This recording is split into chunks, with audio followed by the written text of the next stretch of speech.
ஒரு ஊரில் ஒரு பிஸ்னஸ் பண்ணுற 2 பேர் ஃப்ரெண்ட்ஸ் இருந்தாங்க. ரமேஷ், சுரேஷ். ரமேஷும் சுரேஷும் வந்து பக்கத்தில் பிஸ்னஸ் பண்ணிகிட்டு இருக்காங்க. அவங்க எப்போவுமே வந்து லஞ்ச் டைமில் அல்லது டீ சாப்பிட வெளியே வரும்போது அப்பப்போ பார்த்துக்குவாங்க. அண்ட் இன்னும் முக்கியமான விஷயம், அவங்களோட பசங்க 2 பேரும் பக்கத்தில் இருக்கிற ஒரே ஸ்கூலில் தான் படிக்கிறாங்க. அப்போ அவங்கள ட்ராப் பண்ணும்போது, பிக் பண்ணும்போதெல்லாம் அடிக்கடி பார்ப்பாங்க. ஸோ அவங்க நல்லா ஃப்ரெண்ட்ஸ் ஆகிட்டாங்க. ஓகே. ஒரு நாள் அந்த மாதிரி அவங்க டீ கடையில் உட்காந்து டீ சாப்பிட்டு இருக்கும்போது 2 பேரும் பேசிகிட்டு இருந்தாங்க. அப்போ 2 பேர்த்துக்குமே ஒரே சவுண்ட், மொபைல் ஃபோனில் 2 பேர்த்துக்கும் அட் அ டைமில் சவுண்டு வந்துச்சு, மெசேஜ் சவுண்ட். இவங்க 2 பேருமே எடுத்து பார்க்குறாங்க. 2 பேர்த்துக்குமே ஒரே மெசேஜ். அண்ட் 2 மெசேஜும் ஒரே இடத்துலேருந்து வந்திருக்கு. எங்கேருந்து வந்திருக்கும்? ஸ்கூல்லேருந்து வந்திருந்தது. ரைட். ஸ்கூல்லேருந்து என்ன வந்திருந்ததுன்னா, இந்த மாதிரி அடுத்த நாள் உங்களுக்கு பேரண்ட்ஸ் மீட்டிங் வச்சுருக்கு, கண்டிப்பாக வந்துடுங்க அப்படின்னு. பையனை பற்றி என்ன சொல்ல போகிறாங்களோ அப்படின்னு சொல்லிட்டு எல்லார் பேரண்ட்ஸும் நினைக்கிற மாதிரி அவங்களும் வந்து என்னென்ன இருக்க போகுதுன்னு சொல்லிட்டு யோசிச்சுட்டு வராங்க. அங்கே வந்து உட்காந்து பார்க்கும்போது அந்த மீட்டிங்கில் என்ன சொல்கிறாங்க அப்படின்னா, இந்த மாதிரி ஸ்கூலோட டெவலப்மெண்ட்டுக்கு அல்லது இதுக்கெலாம் நீங்கள் கொடுக்குற ஃபீஸ் பத்தல, வருஷம் 50,000 ரூபா கட்டுறீங்க, அது எனக்கு பத்தல, நீங்கள் என்ன பண்ணுறீங்க, அடுத்த வருஷத்துலேருந்து 70,000 ரூபாயாக கட்டுறீங்க, ஓகேவா, அவ்வளோதான், மீட்டிங் முடிஞ்சு போச்சு, கிளம்புங்க அப்படின்ட்டாங்க. இவங்க 2 பேரும் வெளியே வந்து நிறையா டிஸ்கஷன் பண்ணுறாங்க. என்னடா 50,000 ரூபா கட்டுறதுக்கே கண்ணாமூலை தருகுது, ரொம்ப கஷ்டப்பட வேண்டியது இருக்குது, எப்படி 70,000 ரூபா ஃபீஸ் கட்டுறது அப்படின்னு சொல்லி ரொம்ப யோசிக்கிறாங்க. அதுக்கப்புறம் 2 பேரும் பேசி என்ன முடிவு பண்ணுறாங்கன்னா, நேற்று மாதிரி இன்றைக்கி இருந்தால் இன்றைக்கி மாதிரி தானே நாளைக்கு இருக்கும், ரைட். அப்போது நாம் இதுக்கு முன்னாடியே இருந்த மாதிரி உண்டான ஸ்ட்ராட்டஜிலேயே ஒர்க் பண்ணிட்டு இருந்தோம்னா, பிஸ்னஸ் பண்ணிகிட்டு இருந்தோம்னா, இனிமேலும் பிஸ்னஸும் அதே மாதிரி தான் இருக்கும், அடுத்த வருஷம் ரொம்ப சிரமமாக தான் இருக்கும். அப்போது நாம் பண்ண வேண்டிய ஸ்ட்ராட்டஜியை மாற்றணும் அப்படின்னு டிசைட் பண்ணுறாங்க. சரின்னு ஒர்க் பண்ணலாம் அப்படின்னு ஸ்ட்ராட்டஜியில் மாற்றுறதுக்கு ஒர்க் பண்ணுறாங்க. கொஞ்ச நாள் கழித்து மிஸ்டர் ரமேஷ் வந்து ஒரு ஸ்ட்ராட்டஜி போடுறார். Let me share the screen. So இதுதான் வந்து மிஸ்டர் ரமேஷ் போடுற ஸ்ட்ராட்டஜி. அவர் என்ன டிசைட் பண்ணுறாரு அப்படின்னா, பையன்கிட்ட போய் ₹1 கொடுத்து உண்டியில் போட சொல்கிறார். ஜஸ்ட் ₹1. ரைட். ரைட். அப்போது அந்த ₹1 அடுத்த நாள் என்ன பண்ணுறாருன்னா, இதை விட ₹1 ஆட் பண்ண தரலான்னு பார்க்குறாரு. அதாவது இது ஈக்குவல் டு இது +1 அப்படின்னா ₹2. 3வது நாள் அதுலேருந்து ₹1 ஆட் பண்ணணும்னு நினைக்கிறார். 4வது அதுலேருந்து ₹1 ஆட் பண்ணணும்னு நினைக்கிறார். 5வதுலேருந்து அதுலேருந்து ₹1. அப்படின்னா 10வது நாள் ₹10 கொடுத்து உண்டியில் போட சொல்லியிருப்பார். ரைட். அது போக போக கொஞ்சம் சிரமமாக இருக்கலாம். 90வது நாள் ₹90 கொடுத்து இந்த உண்டியில் போடுன்னு சொல்லியிருப்பார். பீரியாடிக்கலாக அதை எடுத்துகிட்டு போய் ஏதாச்சும் பேங்க்லேயோ எஃப்டிலையோ அதெல்லாம் போடுறேன்னு வச்சுக்கோங்க. 100 நாள் 150 நாள்லாம் போகும்போது கொஞ்சம் சிரமமாக இருக்கும். 200வது நாளில் வரும்போது ஒரு நாளைக்கு ₹200 கொடுத்து உண்டியில் போட சொல்லணும். அப்போது அதே மாதிரி அவர் என்ன பண்ணுறார், எவ்ரிடே ஒவ்வொரு ரூபாயை இன்க்ரீஸ் பண்ணி கொடுக்குறார். 365வது நாள் அவர் எவ்வளோ கொடுத்துருப்பாரு அப்படின்னா ₹365 கொடுத்துருப்பார். கொஞ்சம் சிரமம் தான், பட் கொஞ்சம் அப்பப்போ ஏதாவது அட்ஜஸ்ட் பண்ணி எப்படியோ கொடுத்துட்டார். 365வது நாள் ₹365, 364வது நாள் ₹364 கொடுத்துருப்பார். இப்படியெல்லாம் கொடுக்கும்போது கடைசியாக அவரோட இதெல்லாம் எடுத்து பார்க்கும்போது இதெல்லாம் ஆட் பண்ணி பார்த்தோன்னா அவருக்கு என்ன ஆச்சரியம் அப்படின்னா, இதில் லாஸ்ட்டாக போயிட்டு இதை சம் பண்ணி பார்த்தோன்னு வச்சுக்கோங்களேன், இங்கே இருக்கிறதெல்லாம் கூட்டி பார்த்தோம்னா ₹66,795 வந்துருச்சு. அது போக ஏதாச்சும் இன்ட்ரெஸ்ட்டு அந்த இதெல்லாம் இருக்கும் இல்லையா, அது எல்லாத்தையும் போட்டு மேனேஜ் பண்ணி எப்படியோ ₹70,000 ரொம்ப ஈஸியாக சிம்பிளாக கட்டிட்டார், எந்த ஒரு சிரமமும் படாமல். இன்கேஸ் இது வந்து ரொம்ப குட் கான்செப்டாக இருக்குது அப்படின்னு சொன்னீங்கன்னா, இந்த கீழே கமெண்டில் போயிட்டு ரமேஷோடது குட் கான்செப்ட் அல்லது குட் ஐடியா அப்படின்னு டைப் பண்ணுங்களேன். Right. Ramesh is a good idea அப்படின்னு டைப் பண்ணுங்கள். ஓகே.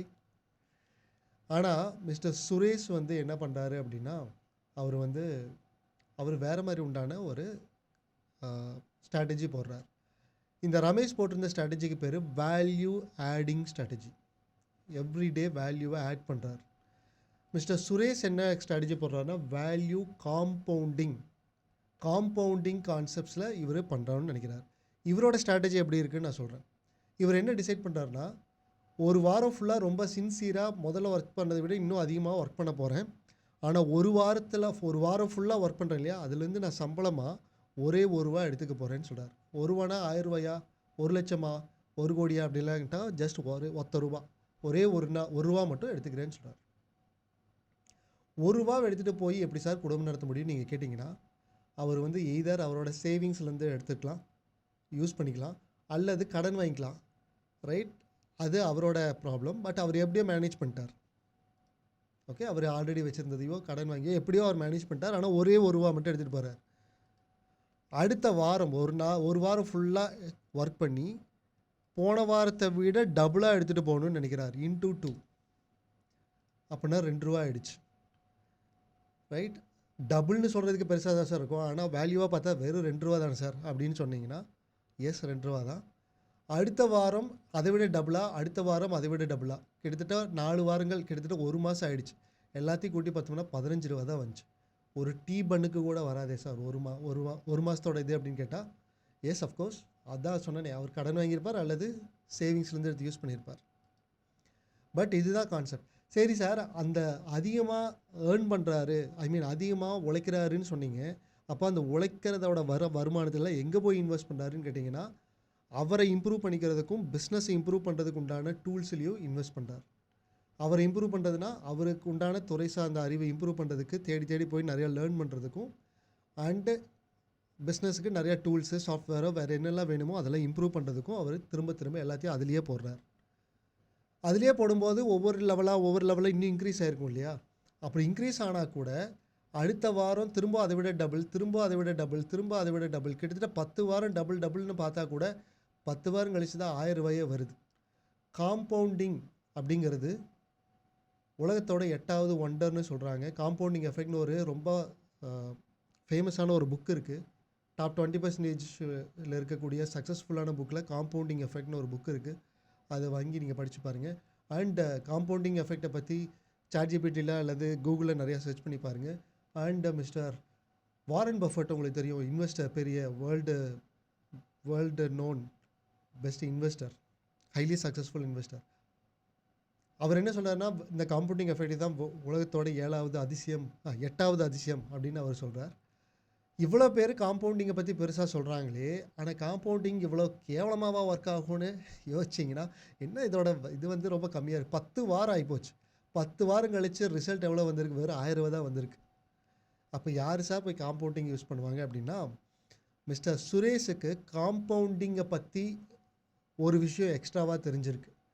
அந்த எக்ஸ்ட்ராவான விஷயந்தான் கீ. அந்த கீ யாருக்கு தெரியுதோ அவங்க காம்பவுண்டிங் பிரின்சிபலை யூஸ் பண்ணாங்கன்னா அவங்க துறையில் ஒரு மார்க்கெட் லீடராக இருப்பாங்க. அதில் எந்த சந்தேகமும் கிடையாது. அந்த டூலுக்கு பேர் என்னென்னா டிப்பிங் பாயிண்ட்.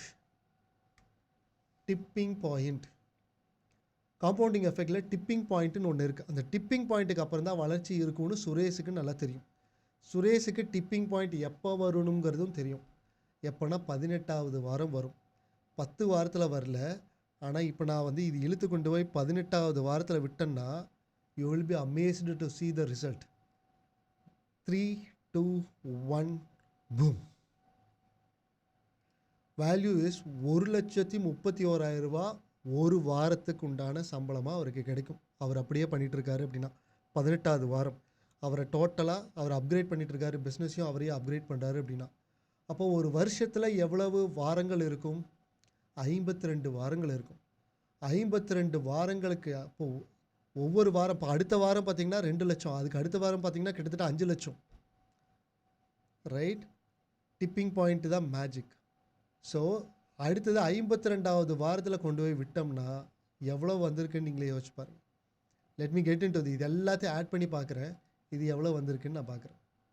ரைட், இது எப்படி பெருசாக்குறேன்னு பார்க்குறேன். ஓகே, லெட் மீ இதை நான் பெருசாக்குறேன். இதுதான் இதோட அமௌண்ட். நான் சும்மா உங்களுக்காக நான் எண்ணுறேன். Okay, 1 10 100,000 10,000 lakh 10 lakh crore 10 crore 100 crore 1000 crore 10,000 crore 1 lakh crore 10 lakh crore 100 lakh crore 1000 lakh crore 4,000 lakh crore 4,000 lakh crore. Type wow in the comment box. Right, இதுதான் compounding effect. So value add பண்ணவருக்கு எவ்வளோ வந்திருக்குன்னு பாருங்கள். Value adding பண்ணது இவ்வளோ தான் வந்திருக்கு, value compounding பண்ணவங்களுக்கு எவ்வளோ வந்திருக்கு பாருங்கள். So this is the power of compounding. சரி, இப்போ நம்ம மாரல்குள்ளே வரலாம். ரைட், மாரல்குள்ளே வரலாம். இதுலேருந்து என்ன தெரியுது அப்படின்னா, சார் இவ்வளோ வரதெல்லாம் சாத்தியமா சார்? இவ்வளோ காசு இருந்துச்சுன்னா இந்தியாவில் இல்லை, உலகத்தில் இருக்கிற அத்தனை குழந்தைகளுக்கும் ஃபீஸ் கட்ட முடியும் இல்லையா, ஒரு வருஷத்துக்கு உண்டான ஃபீஸ். ஸோ காம்பவுண்டிங் எஃபெக்ட் இவ்வளோ பெருசாக ஒர்க் ஆகுதுன்னா ஏன் காம்பவுண்டிங்கை பெருசாக யாரும் யூஸ் பண்ணலை, அல்லது ஏன் நிறையா மக்கள்கிட்ட அவேர்னஸ் இல்லை, அல்லது காம்பவுண்டிங் எப்படி பயன்படுத்துறது அப்படிங்கிறது மக்களுக்கு நிறையா பேர்த்துக்கு அந்த அவேர்னஸ் இல்லாமல் இருக்குது. Let me explain you with my learnings and knowledge and realisation. Compounding க்ரோத்துங்கிறது ஸ்டார்டிங் கொஞ்ச நாளைக்கு ஒர்க் ஆகாது. பெரும்பாலான மக்களுக்கு கெட் ரிச் குயிக், எனக்கு இன்ஸ்டண்ட்டாக காசு வரணும், உடனே ரிசல்ட் வரணும்னு யாரெல்லாம் நினைக்கிறாங்களோ காம்பவுண்டிங் பக்கம் போக மாட்டாங்க. அப்போ காம்பவுண்டிங் பக்கம் பெரும்பாலான மக்கள் போகாததுக்கு காரணம் என்ன? உலகமே கெட் ரிச் குயிக் ரிசல்ட்டில் தான் போயிட்டு இருக்கு. ரைட், நான் 5 வருஷம் ஆனாலும் நான் தேடுறதுக்கு ரெடியாக இருக்கேன், 5 வருஷம் ஆனாலும் தேடுறதுக்கு ரெடியாக இருக்கேன். ஆனால் இந்த விஷயத்தை 5 வாரம் 5 மாதம் தொடர்ந்து பண்ணால் உங்களுக்கு ரிசல்ட் வரும்னு கேட்டால் அதை நான் ஃபாலோ பண்ண விரும்ப மாட்டேன். ஏன்னா 5 வருஷம்னாலுமே எனக்கு இன்ஸ்டன்ட் ரிசல்ட்னு சொல்லி 5 வருஷத்தை வேஸ்ட் பண்ணுறதுக்கு நான் ரெடியாக இருக்கேன். ஆனால் ஸ்டெப் பை ஸ்டெப்பாக 5 மாதமோ அல்லது 15 மாதமோ நான் ஒர்க் பண்ணுறதுக்கு ரெடியாக இல்லை அப்படிங்கிறவங்க தான் பெரும்பாலான மக்கள் இருக்காங்க. அவங்களுக்கு பேர் தான் மீடியாக்கர், சாதாரணமான மைண்ட் செட் கொண்ட மீடியாக்கர் பீப்புள். ஃபார்ச்சூன் க்ரியேட் பண்ணணும் நம்ம லைஃப்பில், ஃபார்ச்சூன் நம்ம பிஸ்னஸில் க்ரியேட் பண்ணணும்னா அதுக்கு அழகாக ஒர்க் ஆகிறது காம்பவுண்டிங் தான். சார் காம்பவுண்டிங் பிரின்சிபிள் எனக்கு புரிஞ்சிருச்சு, பிஸ்னஸை டெவலப் பண்ணணும்னு எனக்கு புரிஞ்சிருச்சு, இது எப்படி சேர்த்து சொல்லுவீங்க அப்படின்னு நீங்கள் சொன்னீங்கன்னா let me get in to the clarity part. நான் எப்பெல்லாம் பிஸ்னஸை இம்ப்ரூவ் பண்ணணும்னு நான் லேர்ன் பண்ணுறனோ, நான் லேர்ன் பண்ண எனக்கு கிளாரிட்டிக்கு பதிலாக கன்ஃபியூஷன் தான் ஆகுது அப்படின்னு சொன்னீங்கன்னா you are not the only person. இதுக்கு பேர் என்ன சொல்லுவாங்கன்னா கர்ஸ் ஆஃப் நாலேஜ்னு சொல்லுவாங்க. நீங்கள் அந்த வேர்டை நோட் பண்ணிக்கங்க, இட்ஸ் வெரி இம்பார்ட்டன்ட் வேர்ட். இதை நீங்கள் போய்ட்டு நிறைய இடத்துல சர்ச் பண்ணி பாருங்கள். கர்ஸ்னா சாபம்னு சொல்லுவாங்க, பிளஸ்ஸிங்னா ஒரு வாழ்த்துறது, கர்ஸ் அப்படின்னா சபிக்கிறது அல்லது சாபம்னு சொல்லுவாங்க. கர்ஸ் ஆஃப் நாலேஜ் அப்படின்னா நாலேஜ் அதிகமாக எடுக்கிறதே நமக்கு ஒரு சாபமாக சேரும். அப்படின்னா என்ன? இந்த நாலேஜ் எல்லாம் சேர்ந்து எல்லாமே ஒன்று மோதி பேக் ஃபயராக மாறும். அது எப்படி புரிஞ்சுக்கிறதுக்கு இன்னும் சிம்பிளாக சொல்லணும்னா, ஒரு கேரம் போர்டில் ஒரு காயின் அடிக்கிறோம் அப்படின்னா ஒருத்தர் இந்த பக்கம் இருந்து ஒரு காயின் அடிக்கிறார், அந்த காயின் கரெக்டாக தான் அடிச்சிருக்கார், கரெக்டாக பேக்கெட்டில் விழுக போகுது. அதே சமயத்தில் இன்னொரு காயின் அடிச்சிருக்கார், அதுவும் கரெக்டாக தான் அடிச்சிருக்கார், கரெக்டாக விழுக போகுது. ரெண்டுமே பேக்கெட்டுக்குள்ளே போயிட்டு ரெண்டுமே முட்டிட்டு ரெண்டுமே விழுகாமல் வெளியே வந்துடும். அதே மாதிரி நம்ம நிறையா விஷயங்கள் லேர்ன் பண்ண ஒன்று அது முட்டிக்கிட்டு நமக்கு ரிசல்ட் கொடுக்காமல் வர்றதுக்கு நிறையா வாய்ப்புகள் இருக்குது. அப்போ ரிசல்ட் கொடுக்குற மாதிரி இருக்கணும்னா நான் என்ன பண்ணணும்னா, நிறையா காயின் அடிக்காமல் ஒரே ஒரு காயின் அடிக்கணும். ஆனால் இங்கே என்ன பிரச்சனைனா, இத்தனை காயினில் எந்த காயினை நான் போய் அடிக்கிறதுன்னு எனக்கு தெரியல, எந்த காயினை எப்படி அடிக்கிறதுன்னு எனக்கு தெரியல அப்படிங்கிறதா ஒரு கான்செப்ட். அப்படி இது ஒரு கன்ஃபியூஷன். அப்படின்னா நல்லா யோசிச்சு பாருங்கள், இதுக்கு முன்னாடி எவ்வளவோ ப்ரோக்ராம் நீங்கள் அட்டன் பண்ணியிருப்பீங்க, நிறையா ப்ரோக்ராம்ஸ் அட்டன் பண்ணி நிறையா புக்ஸ் படிச்சிருப்பீங்க. சக்ஸஸ்க்கு இதுதான் ஃபார்முலான்னு ஒருத்தர் சொல்லியிருப்பார், சக்ஸஸ்க்கு அது இல்லை இதுதான் ஃபார்முலா இன்னொருத்தர் சொல்லியிருப்பார். ஆக மொத்தத்தில் எது ஃபார்முலானே தெரியாமல் கன்ஃபியூஷனாக இருக்கும். கரெக்டாக நிறையா யார் படிக்கிறாங்களோ அவங்க நிறையா இம்ப்ளிமெண்ட் பண்ணியிருப்பாங்களான்னு கேட்டால் அப்படி பெருசாக இம்ப்ளிமெண்ட் பண்ணி ரிசல்ட் எல்லாம் எடுத்துருக்க மாட்டாங்க. ரைட், யாரோ ஒருத்தர் பெருசாக லேர்னே பண்ணியிருக்க மாட்டாங்க, ஆனால் ரிசல்ட் பெட்டராக எடுத்திருப்பாங்க. ஏன்னா ஒரே ஒரு விஷயத்தை மட்டும் ஃபோக்கஸ் பண்ணி அவங்க பெட்டராக பண்ணியிருப்பாங்க. அப்போது நான் லேர்ன் பண்ணணும்னு நினைக்கிறீங்களா, லேர்ன் பண்ணக்கூடாதுன்னு சொல்கிறீங்களான்னு என்கிட்ட கேட்டிங்கன்னா லெட் மீ எக்ஸ்பிளைன். முதல்ல இந்த மிஸ்டர் ரமேஷ் என்ன பண்ணார், ஒவ்வொரு நாளும் ஒவ்வொன்று ஆட் பண்ணார். யாரெல்லாம் எங்கெங்கெல்லாம் ப்ரோக்ராம் நடக்குதோ பிஸ்னஸ் ரிலேட்டட் ப்ரோக்ராம், நான் அங்கெல்லாம் போய் உட்காந்துக்குவேன். யாரெல்லாம் பிஸ்னஸை பற்றி பேசுகிறாங்களோ நான் அங்கெல்லாம் போய் உட்காந்துருப்பேன், அவங்க பேசுகிறதெல்லாம் கேட்குறேன். என்னென்ன புக்கெல்லாம் பிஸ்னஸ் ரிலேட்டடில் இருக்கோ அது எல்லாத்தையும் நான் படிச்சுட்டு இருக்கேன். அண்ட் எதெல்லாம் நான் இம்ப்ரூவ் பண்ணணுமோ அதெல்லாத்தையும் லேர்ன் பண்ணிட்டே தான் இருக்கேன். ஆனால் வளர்ச்சி இல்லை அப்படின்னு சொன்னால், பிகாஸ் நம்ம நிறையா விஷயங்கள் படித்தோன்னா, ஆல்ரெடி சொன்ன மாதிரி கர்ஸ் ஆஃப் நாலேஜ் வரக்கூடாது அப்படின்னா நம்ம என்ன பண்ணணும்னா, எனக்கு என்ன வேணும்னு ஃபஸ்ட்டு தெரிஞ்சுக்கிட்டு அதை மட்டும்தான் படிக்கணும்.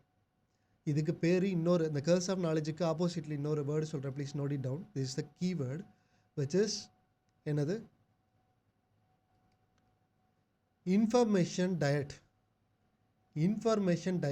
நம்ம டயட்னா எதெல்லாம் நம்ம சாப்பிட்றோம், எதெல்லாம் ப்ரோட்டீன் ரிச்சாக சாப்பிடணுமோ அதை மட்டும்தான் சாப்பிடணும்னு எடுத்துக்கிறது டயட்னு சொல்லுவாங்க இல்லையா, நம்ம சாப்பிட்றது. டயட்னா சாப்பிடவே கூடாது, இதெல்லாம் சாப்பிடவே கூடாதுன்னு சொல்கிறது பெருசாக டயட் கிடையாது. எதெல்லாம் எவ்வளவு சாப்பிடணும்னு தெரிஞ்சுக்கிட்டு அவ்வளோ அதை மட்டும்தான் சாப்பிடணும். அதாவது ப்ரோட்டீன் ரிச் ஃபுட்டை மட்டும்தான் சாப்பிடணும்.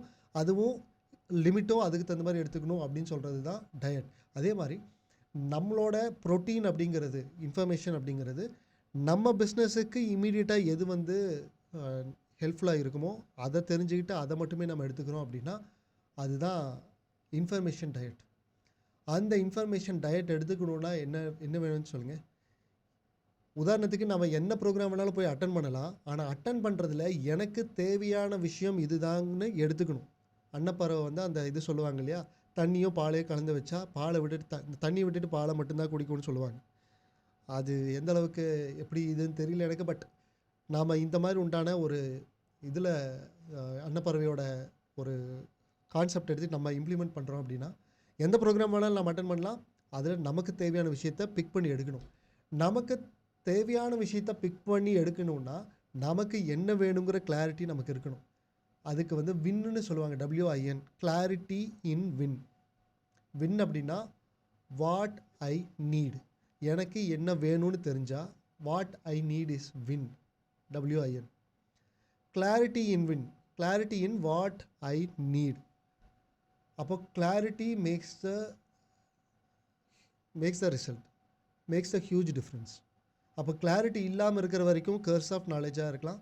கிளாரிட்டியோடு இம்ப்ரூவ் பண்ணும்போது தான் வேல்யூ ஆடிங் வந்து வேல்யூ காம்பவுண்டிங்காக மாறும். ஒருவேளை நான் சொன்னதை நீங்கள் ஒத்துக்கிறீங்க அப்படின்னு சொன்னால் டைப் காம்பவுண்டிங் இந்த கமெண்ட் பாக்ஸ். அண்டு உங்களுக்கு இந்த காம்பவுண்டிங் பற்றின என்ன புரிதல் இருந்துச்சு அண்ட் இந்த வீடியோ உங்களுக்கு எந்தளவுக்கு ஹெல்ப்ஃபுல்லாக இருந்துச்சு அப்படிங்கிறதையும் கீழே கமெண்ட் பாக்ஸில் டைப் பண்ணுங்கள். அண்ட் கிளாரிட்டி இம்ப்ரூவ் பண்ணுற ப்ரோக்ராம்ஸ், அடுத்தது என்ன ப்ரோக்ராம் நான் வந்து பண்ணுறேங்கிறத கீழே டிஸ்கிரிப்ஷனில் நான் கொடுத்துருக்கேன். அதை கிளிக் பண்ணி பாருங்கள். என்னோடய லேட்டஸ்ட் ப்ரோக்ராம் நீங்கள் அட்டன் பண்ணி பாருங்கள். Okay, and thank you so much for attending this programme. இந்த மாதிரி உண்டான இன்ஃபர்மேஷன், பிஸ்னஸ் ஓனர் பேஸ் பண்ணி தான் பிஸ்னஸ் இருக்கும் அப்படின்னு புரிஞ்சிச்சுன்னா பிஸ்னஸ் ஓனரோட கிளாரிட்டி அண்டு வேல்யூவை இம்ப்ரூவ் பண்ணுறதுக்கு இந்த சேனல் உங்களுக்கு ஹெல்ப்ஃபுல்லாக இருக்கும்னு உங்களுக்கு தோணுச்சுன்னா சப்ஸ்கிரைப் பண்ணி பெல் பட்டன் டைப் பண்ணிக்கோங்க. அண்ட் இது யாருக்கு உங்களுக்கு ஹெல்ப்ஃபுல்லாக இருக்குன்னு தோணுச்சோ அவங்களுக்கு நீங்கள் இதை ஷேர் பண்ணுங்கள். ஓகே, மீட் யூ இந்த நெக்ஸ்ட் ப்ரோக்ராம். இது KN Karthikeyan Balasubramanian. Take care, by.